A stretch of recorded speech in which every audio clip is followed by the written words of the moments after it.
Oi, olha, é com muita tristeza que eu gravo este vídeo hoje. Tristeza e preocupação com o que pode acontecer com este país ao qual eu pertenço e do qual não quero me separar. Eu respeito todas as pessoas que encontraram alguma razão para o presidente Jair Messias Bolsonaro emitir um post no seu Twitter, um tweet, que eu não diria pornográfico. A pornografia, ela requer o ato sexual, um ato nobre da reprodução humana. Na verdade, é um vídeo que diz respeito a dois aparelhos biológicos, o aparelho digestivo e o aparelho urinário. E o fez de uma forma tão grotesca que eu me senti humilhado, ofendido, magoado, como cidadão, como pai de família, como comunicador, como pessoa irresponsável, interessada no futuro do Brasil e dos brasileiros. Bom, o presidente Jair Bolsonaro, como todos sabem, na terça-feira gorda, a Mardi Gras lá de New Orleans, o Carnaval de Veneza, ele resolveu colocar no ar um vídeo que não se sabe onde foi capturado, quem fez e onde foi feito. Um vídeo com duas pessoas, duas. O Brasil tem 200 e tantos milhões de habitantes. Não sei quantos brincaram o Carnaval. Eu não brinquei, eu não gosto de Carnaval. Agora, duas pessoas não representam nem o Brasil, nem os blocos de carnaval no Brasil. Por exemplo, o bloco da Ludmilla, que teve uma confusão lá no Rio, que acabou com polícia e gás lacrimogêneo, tem 1,5 milhão de participantes.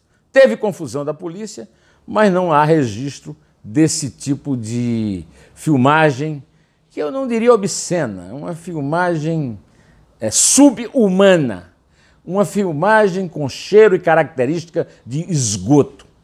Só que quem fez essa imagem não tinha pretensões a alcançar grande público, queria apenas chocar. E aí apareceu o Jair Bolsonaro, presidente da República, usando a sua conta no Twitter. Não interessa se foi feito por outra pessoa, dizem que quem escreve seus tweets são seu filho, Carlos, o 02, não interessa. A conta é do Jair Bolsonaro e é ele que assina. E junto veio o seguinte texto: não me sinto confortável em mostrar. Bom, mas temos que expor a verdade para a população ter conhecimento e sempre tomar suas prioridades. É isto que tem virado muitos blocos de rua no Carnaval brasileiro. Comentem e tirem suas conclusões. O texto, como acabo de mostrar, é horrendo. Horrendo e não faz sentido nenhum. Se não se sente confortável, por que quer transpor esse desconforto para 2 milhões, sei lá quantos seguidores ele tem no Twitter? Temos que expor a verdade. Que verdade é esta? 2 elementos fazendo uma exposição de coprologia, de vias urinárias, que chamam de jocosamente de golden shower, né? Chuveiro de ouro dourado, coisas que o valem. Agora, para a população ter conhecimento, conhecimento de quê? E sempre tomar mais prioridades. Que prioridade pode ser 2 sujeitos em cima de uma marquise fazendo gestos que não se fazem normalmente em público? Foi filmado, passado por algum depravado e distribuído pelo presidente da República. Eu não sabia que esse vídeo estava circulando, soube através do Jair Bolsonaro. É isto que tem virado muitos blocos de rua. Realmente, o carnaval hoje tem muito bloco de rua, e os blocos de rua não são procissões religiosas, mas não podem ser comparados com 2 pessoas fazendo alguma coisa em cima do marquise. Eu nunca ouvi falar que se desfilasse de bloco em cima de Marquise. Comentem e tirem suas conclusões. Quer dizer, além do mais, ele pede que as pessoas comentem e tirem suas conclusões a respeito da inutilidade que esse vídeo tem. Vejam bem, Carnaval é uma festa pagã, de desabafo, de desopilar. Foi adaptado ao calendário católico como uma espécie de despedida de solteiro, né? Festas muito comuns em que as pessoas se esbaldam se preparando para a Quaresma, que é a época do sacrifício. Tanto que hoje, que é quarta-feira de cinza, os católicos devotos vão à igreja assistir à missa e são marcados com uma cruz de cinza na testa, o que significa sacrifício. E se refere também a uma imagem bíblica, aquela imagem de rasgar as vestes e pôr cinzas na cabeça, que é o que, aliás, eu recomendo ao presidente depois desse post, né? Pois bem, a verdade é que o carnaval no Brasil, além disso tudo, é um grande negócio, faz parte da economia nacional. E já que o presidente está falando em prioridades, a prioridade pode ser, ele vai o quê? Acabar o carnaval? Eu duvido que ele consiga, né? De qualquer maneira, o carnaval foi reprimido pelo chefe da polícia no Rio, de tal forma que o primeiro samba gravado é pelo telefone, né? Pelo telefone, o chefe da polícia, né? Então, depois adaptaram para chefe da folia, né? Agora, eu concordo, por exemplo, com o prefeito do Rio, Marcelo Crivella, que quer acabar com esse negócio de dar verba oficial para a escola de samba. Eu também.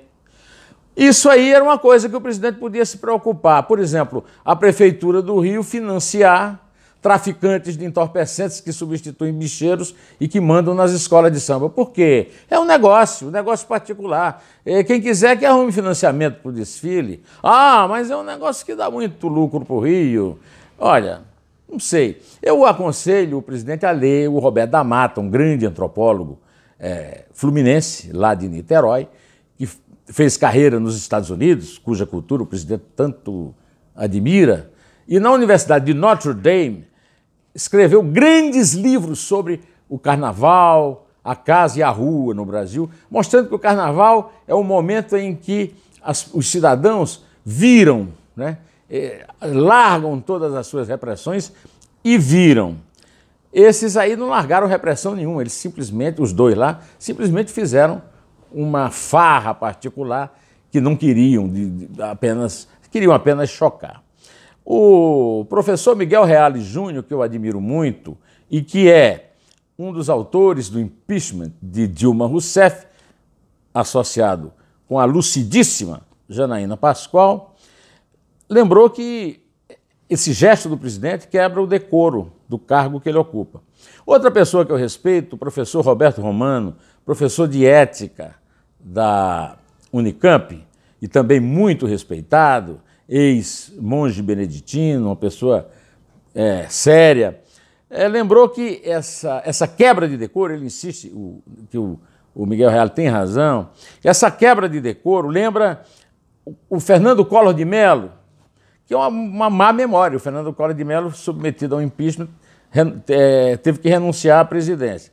Quando ele disse que tinha aquilo roxo, se referindo aos próprios órgãos reprodutivos, as gônadas masculinas. Em 2002, o Lula, com aquela sua deselegância característica, se referiu à cidade de Pelotas como exportadora de veados, manifestando o enorme preconceito que ele tem em relação à homofobia, ao homossexualismo, que não impede de ser um ídolo do GLBT, como assim, um grande herói popular da quebra de preconceito, quando ele próprio é um preconceituoso. Não são lembranças muito condizentes com o que o Bolsonaro pretende, né? Eu hoje quero aproveitar essa ocasião para dizer que escrevi um artigo no jornal O Estado de São Paulo a respeito de outro tema, mas que completa esse meu comentário aqui. Bolsonaro é legítimo, mas não é monarca absoluto. E eu concluo esse artigo porque é o seguinte, eu faço um desafio a você. Pegue os jornais hoje, veja o noticiário da TV e do rádio, Compare com o filme que o presidente divulgou, ele que divulgou. O presidente é muito jejum em comunicação e não sabe que, no caso, ele é mais responsável pela divulgação desse vídeo do que a própria pessoa que filmou e os que participaram da encenação, que aquilo é obviamente uma encenação. Isso era uma coisa que ele podia ter aprendido ou então ter dito ao seu fiel tuitador Carlos Bolsonaro.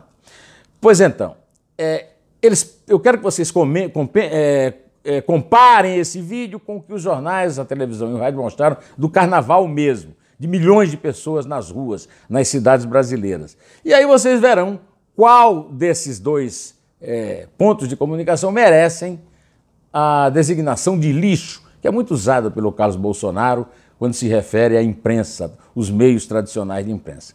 E, além dessa lembrança que está no título, do Bolsonaro é legítimo, mas não é monarca absoluto, eu quero citar aqui os dois últimos parágrafos do meu artigo hoje. Desde aqueles anos 80, os veículos de imprensa e difusão pelo rádio ou pela televisão perderam muito do poder que tinham no fim do século XX, mas há algo que não pode ser deixado de lado no meio dessa crise. Talvez o presidente, notório admirador da democracia americana, devesse atentar para a observação judiciosa do historiador Timothy Snyder, professor de uma das mais respeitáveis instituições da cultura do Tio Sam, a Universidade Yale, em entrevista a Daniel Aidar, publicada no Estado de São Paulo, de domingo, 3 de março. Ele disse o seguinte: qualquer oportunidade que tenhamos de reverter tendências como desigualdade, corrupção ou aquecimento global depende do trabalho de seres humanos reais para descobrir coisas e escrever sobre o que eles investigaram. Não há substituto para o jornalismo. A internet não substitui isso. E para concluir, eu lhe digo o seguinte: eu realmente me arrependi de ter comparado. Pode ser até que a imprensa seja lixo. Agora, isso que o presidente mostrou, não é lixo, não. É esgoto.